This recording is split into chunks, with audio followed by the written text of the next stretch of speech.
सभी को जय मसीह की। हमारा यीशु मसीह के पवित्र उद्धार के नाम से मैं आप सभी लोगों के इस आराधना में स्वागत करता हूँ। प्रियो, हम परमेश्वर के वचन ध्यान करेंगे। हमारे बीच में आज पास्टर पाल देवराज ओडिशा से हम तो स्वागत करेंगे। Praise Lord brother. Praise Lord. सभी को जय मसीह। ஓகே, எல்லாருக்கும் பிரைஸ் லார்ட். நாம் ஜெபித்து இந்த காலை தியானத்தை ஆரம்பிக்கலாம். सभी को प्रार्थना करके इस सुबह की आराधना को शुरू करें। அன்பின் பரலோக தகப்பனே, நன்றி செலுத்துகிறோம். இந்த காலை வேளையிலும் ஜூம் மீட் மூலமாக இணைய கர்த்தர் உதவி செய்தே நமக்கு நன்றி. உடைய வேத வசனத்தில் உள்ள விஷயங்களை நாங்கள் அறிந்து கொள்ள மனங்களை எடுத்து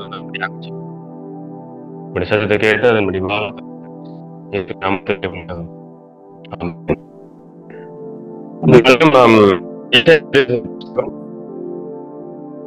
முப்பத்தி ஒன்றாவது அதிகாரத்தை கேட்டோம். आज हम लोग यशायाह भविष्यद्वक्ता को ध्यान करने वाले हैं। இந்த 31வது அதிகாரத்தை நீங்க வாசித்து பார்த்தீங்கன்னா, இஸ்ரேல் மக்கள் கர்த்தரை விட்டு எகிப்து தேசத்தாரை அவர்களுடைய ராணுவத்தை நம்புவதை குறித்து அவர்களுக்கு எச்சரிக்கப்படுகிறது.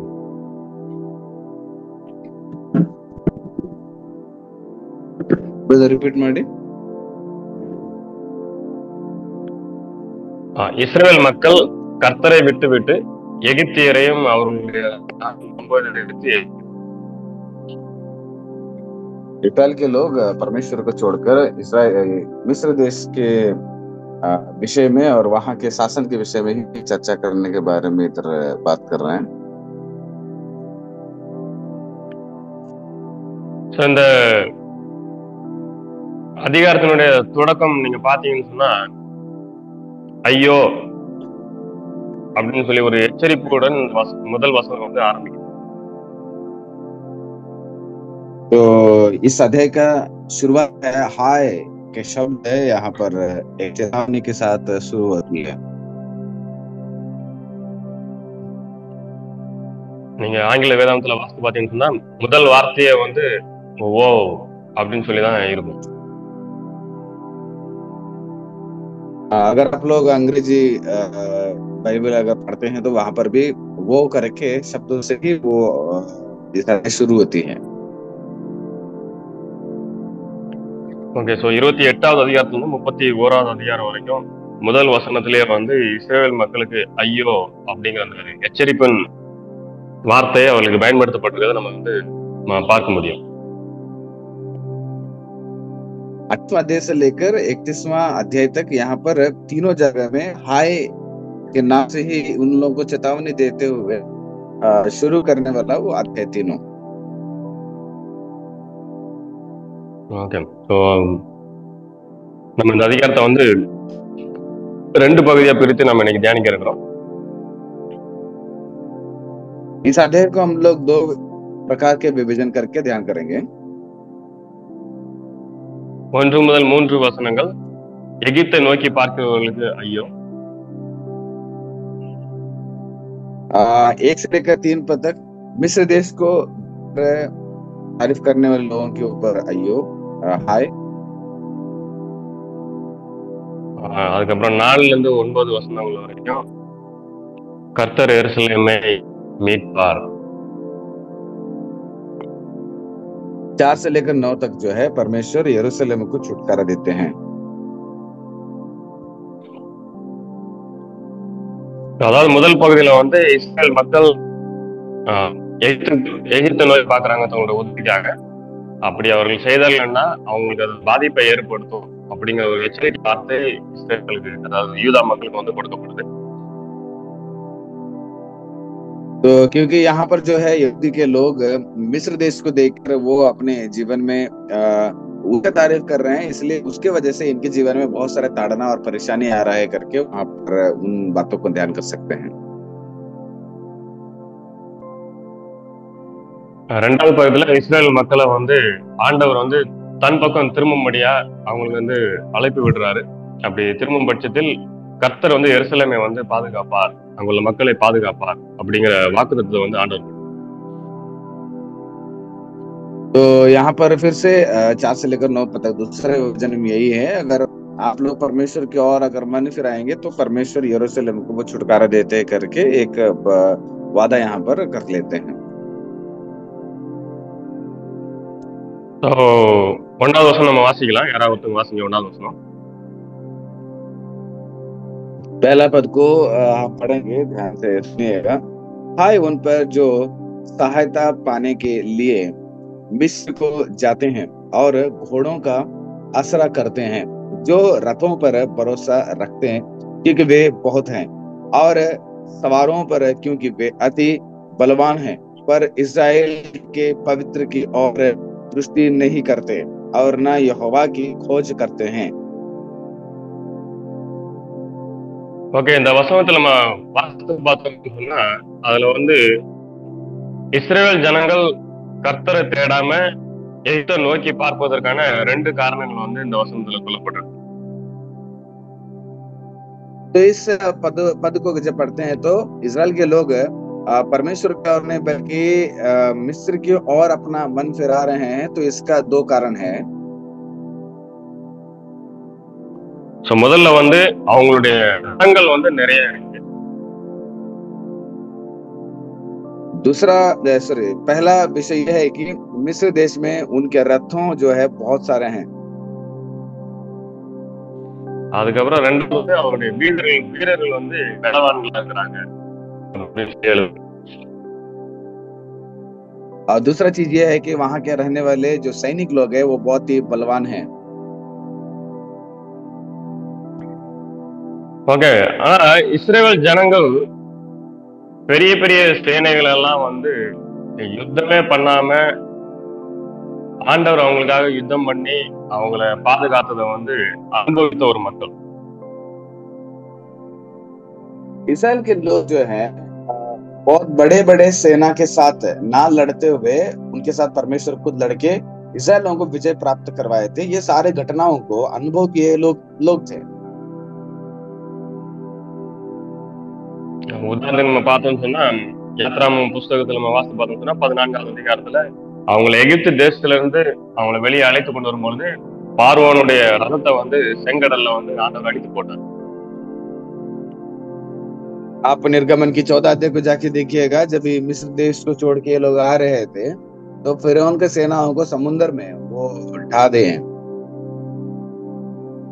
அந்த நேரத்துல இஸ்ரேல் மக்கள்கிட்ட யுத்தம் செய்யறதுக்கான எந்த விதமான ஆயுதங்களும் இருக்குல்ல, எந்த ரதமும் இருக்குல்ல, அவங்க கால்நடையா நடந்து போய்கிட்டு. उस वक्त में इस्राएलियों के पास ना हथियार था, ना कोई प्रकार का एक हथियार इनके पास नहीं था। ये लोग केवल पैदल से चल जा रहे थे।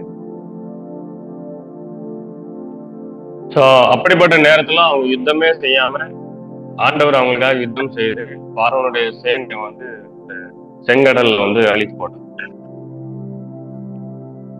तो यहाँ पर वो लोग भी युद्ध नहीं किए, बल्कि परमेश्वर खुद युद्ध करके फिरौन के सारी सेनाओं को उस लाल समुद्र में नाश कर दिए।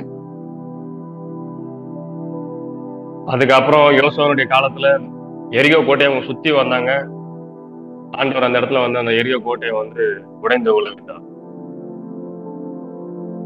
और उसके बाद देखिएगा यरीहो शहर पनाह के पास, वहां पर भी बल्कि परमेश्वर खुद उसको शहर पनाह को गिराए। அதுக்கப்புறம் நீங்க நியாயாதிபதிகள் காலத்துல வரலாம், ராஜாக்கள் காலத்துல வரலாம், சொல்லி தொடர்ந்து வந்து ஆண்டவர் அவங்களுக்கு வந்து ரட்சிப்பு கொடுத்ததை பார்த்த ஒரு மக்கள் பார்த்து இந்த வசனங்களை நம்ம பார்க்கலாம்.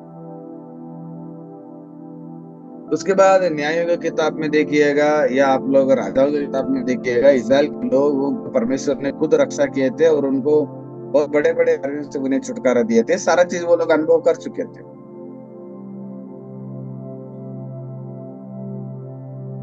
ஆனா இப்போ அசீரியா ராஜா வந்து படையெடுத்து போகும்போது அவங்க என்ன பண்றாங்க, தங்களுடைய உதவிக்காக எகிப்தை நோக்கி பார்க்கிறாங்க.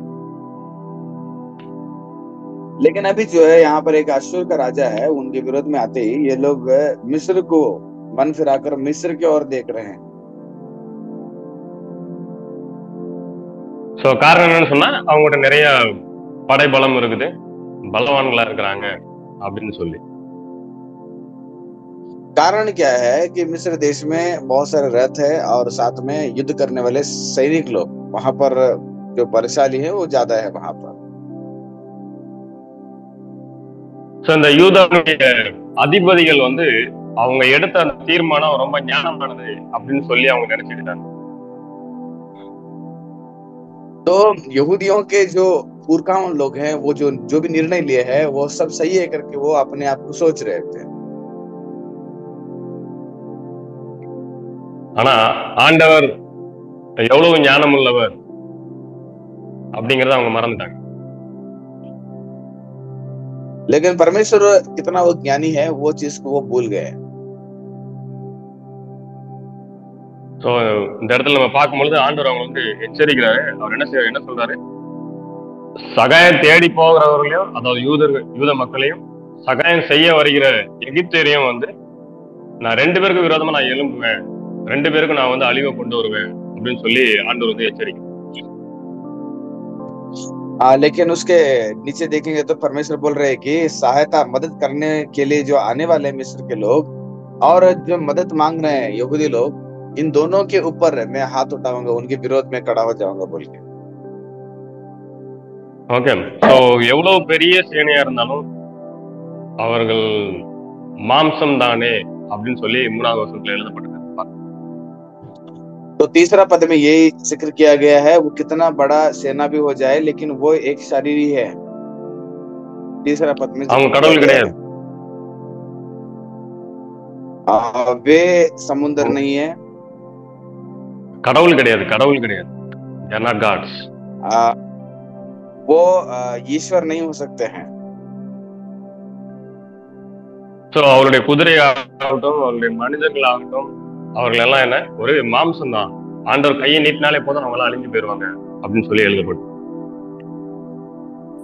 चाहे उनके घोड़े हैं, चाहे उनके रथ हैं, वो सारे जो है वो एक शरीर ही है, वो ऐसे ही मिट जाएगा। சோ ஆண்டவர் ரொம்ப கஷ்டப்பட்டுலாம் அவங்க கூட போராட வேண்டிய அவசியம் இல்ல.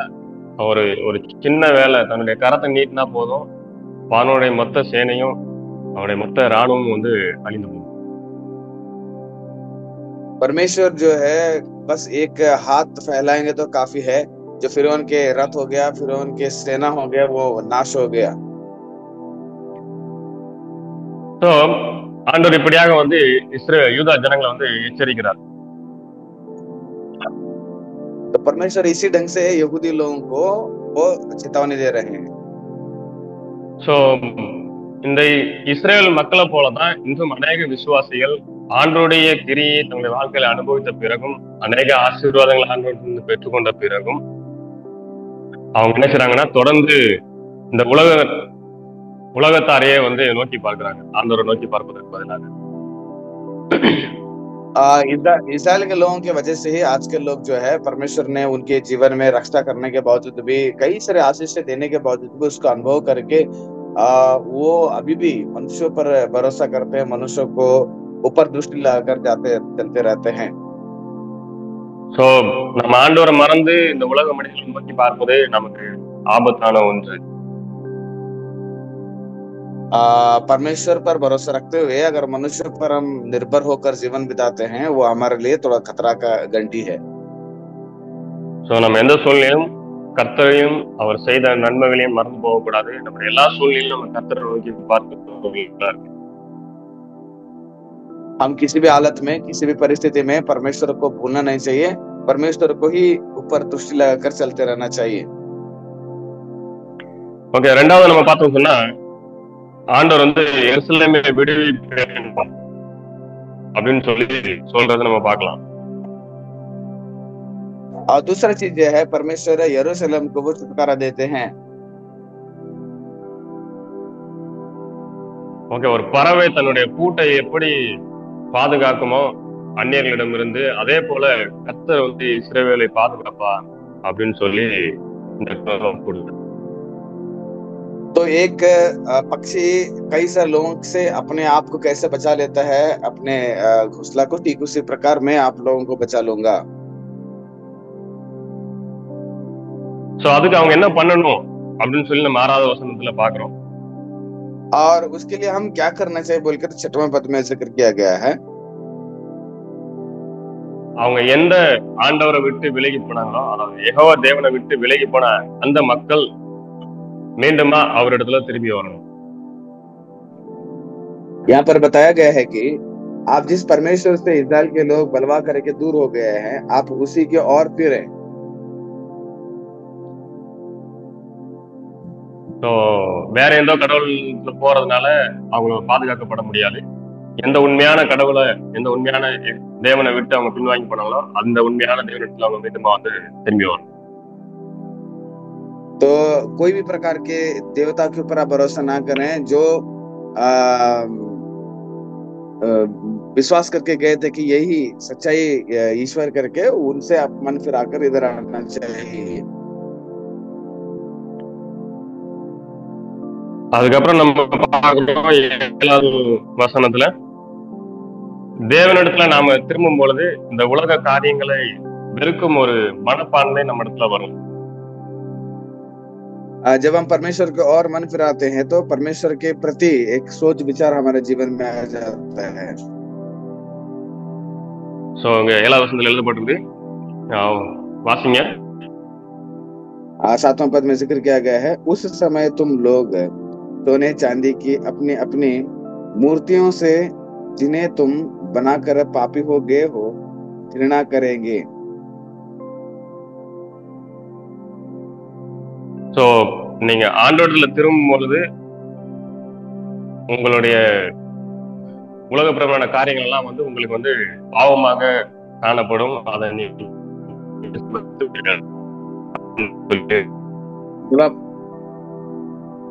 जब आप परमेश्वर की ओर मन फिरा लेंगे तो संसार के सारे काम जो है आपके लिए वो लगेगा कि ये पाप का विचार है, पाप का सोच है। சோ நம்ம ஆண்டவரிடத்துல திரும்பாத வரைக்கும் இந்த உலக காரியங்கள் நமக்கு வந்து நன்மையாகவும் நமக்கு சந்தோஷமாகவும் தான் காணப்படும். ನಿಮ್ಮ ವಾಯ್ಸ್ ಬ್ರೇಕ್ ಆಗ್ತದೆ. நாம் ஆண்டவரிடத்துல திரும்பாத வரைக்கும் இந்த உலக பிரகாரமான எல்லா காரியங்களும் வந்து நமக்கு நன்மையை போல தோன்றும். அது நமக்கு சந்தோஷம் அளிக்கக்கூடியதாக காணும். जब तक हम परमेश्वर की ओर मन नहीं फिराएंगे, संसार के जो भी काम है वो हमारे लिए अच्छा ही लगेगा और वो हमारे लिए आशीर्वाद करके समझते रहेंगे।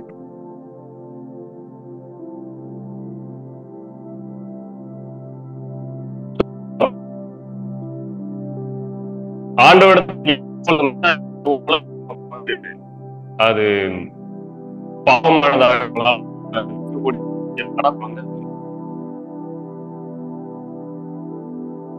ಕೇಳಿಸ್ತಾ ಇಲ್ಲ ನಿಮ್ ವಾಯ್ಸ್.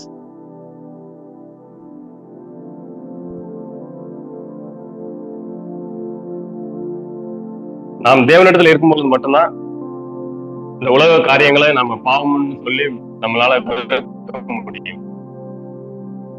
हम परमेश्वर के अंदर जब रहेंगे तभी ये संसार के काम जो है वो पाप का है सोचकर उसको हम घृणा कर सकते हैं।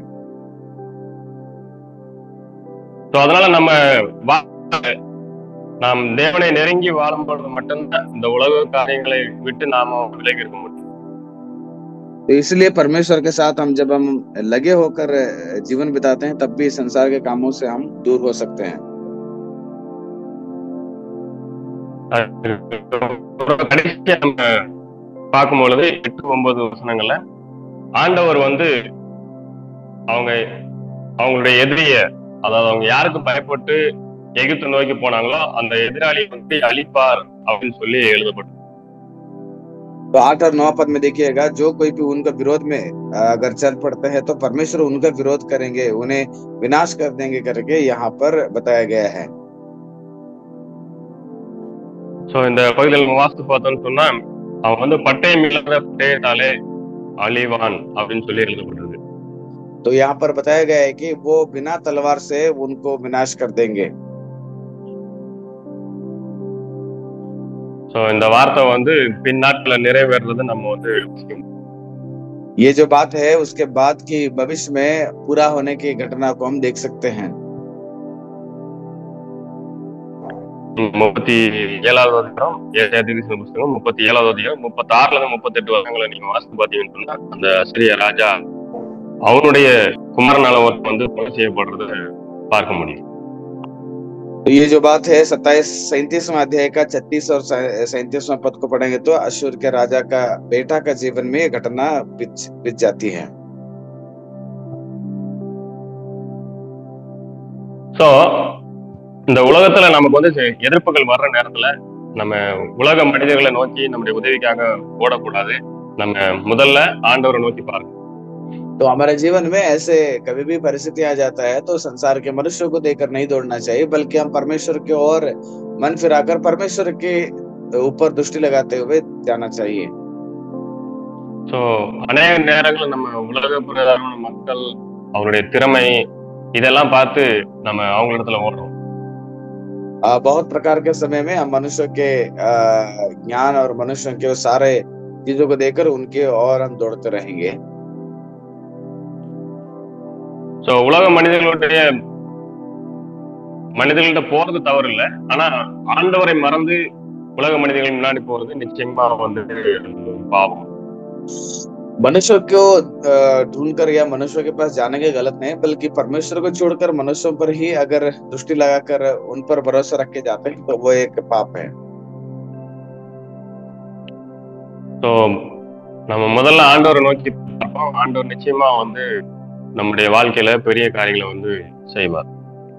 इसलिए परमेश्वर के और दृष्टि लगाते हुए हम दौड़ेंगे, सच में परमेश्वर हमारे जीवन में बहुत बहुत बड़े बड़े काम करेंगे।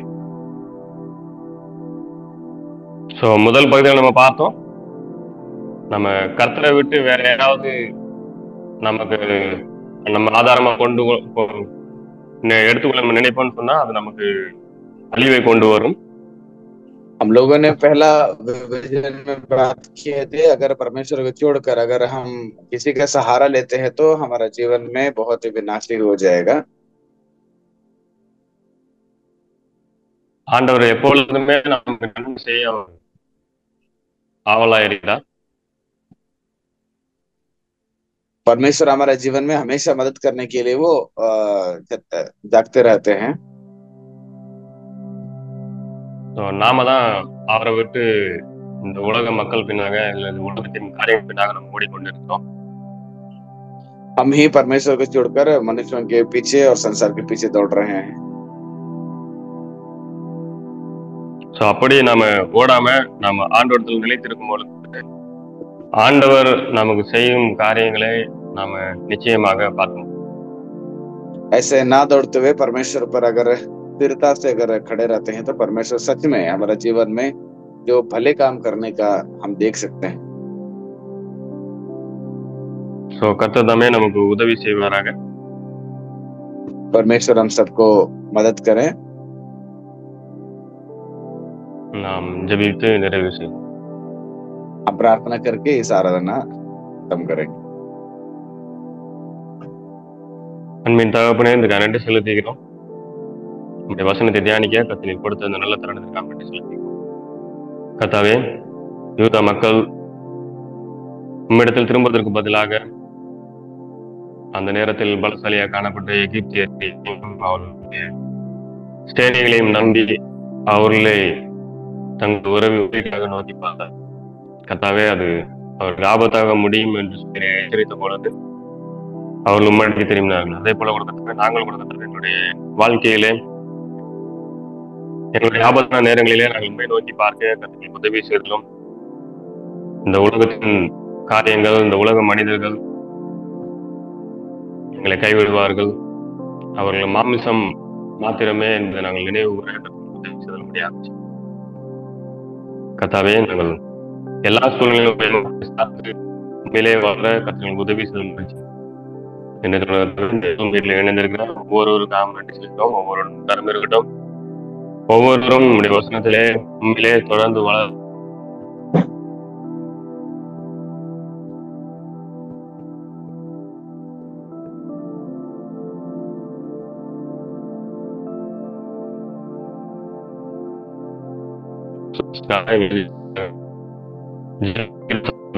ஜெபிக்கிறோம் கர்த்தாவே, நீர் ஒவ்வொருவரையும் ஆசீர்வதியும். ஒவ்வொருவரும் ஆவிக்குரிய வாழ்க்கையில நம்ம அதிகமாக வளர கற்றுங்க. மாதத்திலும் நடைபெறுகிற உபவாசத்திலும் நம்முடைய கரத்துல ஒப்பு கொடுக்கிறோம். கத்திரிக்கிற ஆசீர்வத்திலும் அதில் பிரசங்கிக்கிற பங்கு பெறுகிற ஒவ்வொருவருக்கும் அது ஆவிக்குரிய வாழ்க்கையிலே இந்த உலக பிரகாரமான வாழ்க்கையிலும் அவர்களுக்கு அது நன்மையாக கேட்க மாறாட்டு இந்த நாளை இடத்துல ஒப்பு கொடுக்கிறோம். இந்த நாள் முழுவதும் நம்முடைய பிரசன்னம் நம்முடைய கரம் எங்களோடு வெளியிட முடியாச்சு. எங்களை தாழ்த்து இந்த கரத்துல ஒப்பு கொடுக்கும் பெரிய நாமத்தில் आमीन। ये मेरे मन यहोवा को धन्य कहे, अब जो कुछ मुझ में है उसके पवित्र नाम को धन्य कहे। ये मेरे मन यहोवा को धन्य कहे और उसके किसी उपकार को ना भूलना। Thanks brother. परमेश्वर आप सभी को बहुत आशीष करें। Praise the Lord. फिर हम कल मिलेंगे। जय मसीह सर। जय मसीह की। जय मसीह सर। जय मसीह ब्रदर।